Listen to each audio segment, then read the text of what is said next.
Okay, I'm back. So I washed them, give him a good, beautiful wash and clean and all scrub. There is no inside, there's no rotten anything, all ready to go in the pot. So I don't know what I'm going to use. I guess I'm going to put him in this little plastic cup. I made it myself. I put the holes and just got lots of air. The orchid love lots of air and breathe. They love breathing, and especially when the root growing outside the pot, they love that oxygen. And here is, she's going to be fit perfectly in there. So let's start. I use a bit of foam. I don't like using much moss. I don't know why. I'm not big fan of moss, but I do put tiny little bit in my bark. I put more bark than moss, but this one been soaked, ready to go. I don't even use those one. This one gonna go in my garden, my pot plant, or in my compost. But right now, this is gonna be go on the side for now. It goes in the bin. I always use fresh one. Here we go. This is go now, and my bark has been soaked. I always soak my bark 24 hours if I can. And but before I soak it, I always boil it. I boil my bark. The reason I boil my bark is if there is anything in them, or any bug or any disease or anything could be stuck in between, or those little things, it can cause a little harm to our orchids. So I boil them and then I let it soak again. I will boil about 10-15 minutes, and then I let it cool down. I let it soak, and then I ready to plant my orchid.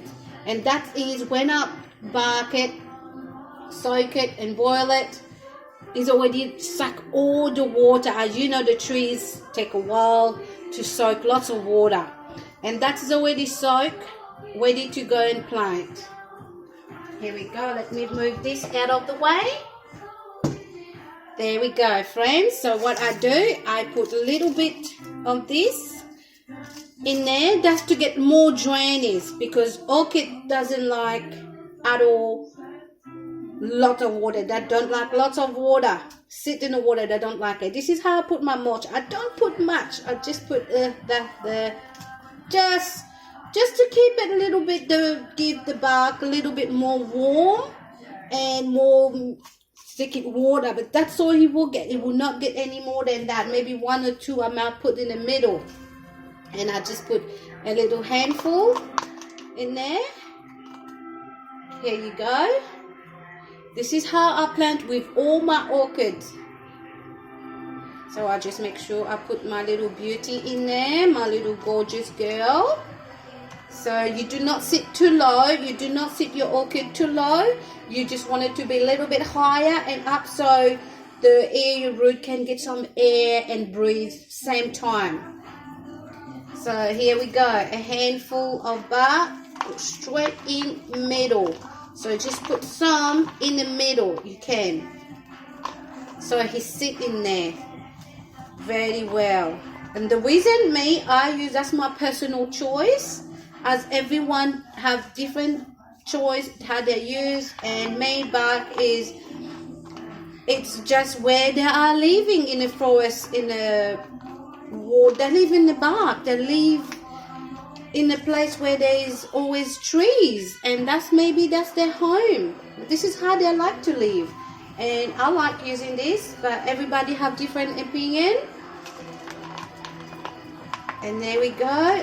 When I put this, I don't push it too hard, because remember, they're still a bit fragile. There we go. Tap a little bit just to get the bark go down a bit. And this is how I plant all my orchid. I put especially the minis, I like to put them in a plastic little containers just to get them comfortable. And I do not fertilize my orchid right now, where I just transfer them and put them in a new pot. And then new in my home, right now they have been new in my home today. They have to adapt to my environment. They have to adapt to my condition of living and light and all that. So I don't want to stress them and give them fertilize. I just give them water after 4 days when they settle a bit. And then after 5 or 6 or 7 days, I'll give them a good water with a fertilizer. But first, when I just put them in the pot, bring them home, I change their home, I do not put them in water. I don't give them because the bark has already been soaked lots of water. And the moss is very warm too. And it's lots of water in them. So here you go. We already go. I do not put too much in it because there's enough. So you can, as you can see, it's sitting very well. As you can see all the roots. When you see how he's green like this, when he's green, he's been very good with water. He has drink lots of water and he's good. When he goes grey, very fluffy grey, that means he's dehydrated. He needs water. When you water it in the amount when you know he's gonna have enough for the next week or so. It depends how you water your plant, weekly or 2 weeks. In summer, I'll always do weekly. In winter, I do 2 weeks, or sometimes I'll let it go for 1 or 2 days extra. It depends how the moist in winter. But in summer, definitely always 1 week. And I always go out, always walk around every time with my water. I just plain water, spread just to get them a little in between if it's too hot. In Australia, where I live in my town here, it goes to 40, 42 or 41. So we get very hot and it's a dry heat. It's not humid. So the plant need lots of humidity. So I put lots of bowl of water around and stuff to keep it moist and stuff. There you go. This is for today, my little blossom friend. If you like more videos, you like more information, please don't forget to ask anything. If I could help, I will tell you what I know about my orchid. I've been growing orchid for probably 7 years now, and I've been learning, and each time I have a new orchid, they've been telling me new things and new stuff. So, and this is how I learn from orchid. And there is lots of people out there been doing it for so long. They have a great group and stuff to do. Please don't forget to subscribe to my channel. I'm just a beginning, and I just want to show my love for orchids, how I do with my orchids. So toodles for now. Bye.